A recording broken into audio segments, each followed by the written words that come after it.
Dans cette édition, des tablettes numériques pour remplacer les partitions de papier. Le système a été testé avec succès durant le concert de clôture du Festival Normandie Impressionniste. Une reconversion originale pour une cabine téléphonique à Salerne dans le Var, transformée en bibliothèque en libre service, alimentée par les lecteurs. Et on commence dans la métropole lyonnaise avec le dispositif Mobiclé, un dispositif qui permet à des locataires de sous-louer légalement une chambre à des étudiants ou de jeunes travailleurs précaires. Des amis? Non, une locataire et sa sous-locataire, très officielle. Travaillant à temps partiel, Fabienne Mayer avait du mal à payer son loyer. Le dispositif Mobiclé permet de sous-louer une chambre en toute légalité, 200 € par mois, net d'impôts. C'est vrai que ce principe m'a plu parce que ça permet d'être sûr de ne pas faire n'importe quoi, ni pour le locataire, ni pour le sous-locataire. À 22 ans, en contrat précaire emploi vie scolaire, Paul Wantou a tout de suite accepté cette proposition de logement. Enfin, la cohabitation, c'est très bien parce qu'on a un petit bobo, on va se voir, on discute. Et surtout, avec Fabienne, on se dit vraiment tout. Il n'y a pas de limite avec elle, ça c'est bien. Et c'est vrai que le manque aussi de ma famille qui est à Paris. Donc franchement, elle compense super bien et on s'entend bien. La SACVEL, la société anonyme de construction de la ville de Lyon, expérimente ainsi ce nouveau dispositif et le propose aux 7500 locataires de son parc social et privé. Dans une agglomération comme Lyon, une grande amélioration française avec un marché du logement relativement tendu et tout ce qui viendra compléter et diversifier l'offre à destination des jeunes est une bonne chose. Dans la métropole lyonnaise, près de 4000 jeunes s'adressent chaque année au comité local pour le logement autonome des jeunes. Pour eux, le CLAJ est toujours en quête de solutions d'hébergement adaptées. Ce sont donc des jeunes qui sont à la recherche d'un logement assez rapidement. Et du coup, le Mobiclé peut tout à fait correspondre à leurs attentes, notamment je pense aux jeunes en apprentissage ou aux jeunes en alternance qui auraient déjà une location ailleurs dans une autre commune de la région Auvergne-Rhône-Alpes et qui seraient à la recherche d'un autre logement en alternance avec l'autre. Mobiclé fait timidement ses débuts à Lyon. Seule une dizaine de duos locataires-sous-locataires existent pour le moment.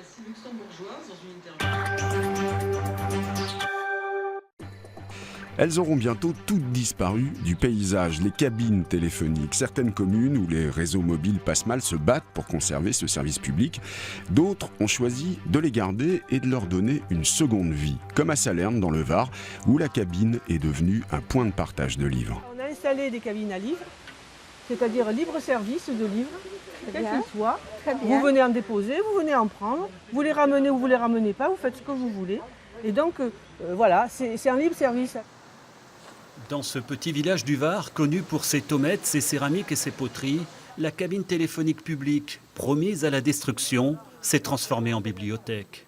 Et ce que j'aime bien, c'est en fait ça, le fait d'utiliser les anciennes cabines, d'en faire un lieu comme ça d'échange. Ça, je trouve ça formidable. Chacun décide, selon son humeur, de lire tranquillement le livre choisi à la maison ou de feuilleter quelques pages sur place dans ce jardin de lecture spécialement aménagé. Le concept, c'est le partage. La bibliothèque est en permanence alimentée par des anonymes qui viennent combler les étagères. Ce ne sont pas des livres que j'ai empruntés ici, ce sont des livres que j'ai chez moi et dont je les ai lus mais je n'en ai plus besoin. Alors j'estime que si je peux en faire profiter d'autres, c'est très bien. Cette mini-bibliothèque d'une vingtaine de rayonnages peut contenir près de 300 livres. Tout y est gratuit et n'a qu'un seul objectif, faire partager le goût de la lecture et de la convivialité. C'est un lieu d'échange, vous avez vu, il y a des gens qui viennent, qui prennent, qui remettent pas, qui gardent et qui nous donnent des idées. Donc à tel point que, vu le succès, on va en installer d'autres. 2 autres lieux vont être réhabilités, des bancs et des espaces plus adaptés vont être installés tout autour. À Salerne, même transformées en bibliothèque, les cabines téléphoniques continuent de relier les gens.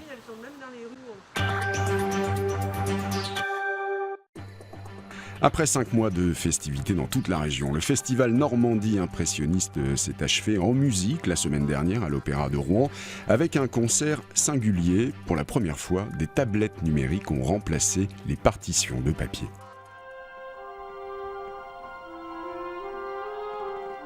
Deux événements inédits pour ce concert. L'Opéra de Rouen joue pour la première fois l'hymne du festival Normandie impressionniste, portrait de la sonate de Vinteuil, avec des partitions numériques.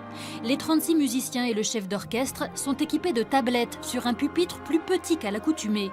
Les pages se tournent à l'aide d'une pédale sans fil. Fini le tourné de pages dont le papier bruisse peut s'envoler et peut faire perdre une note.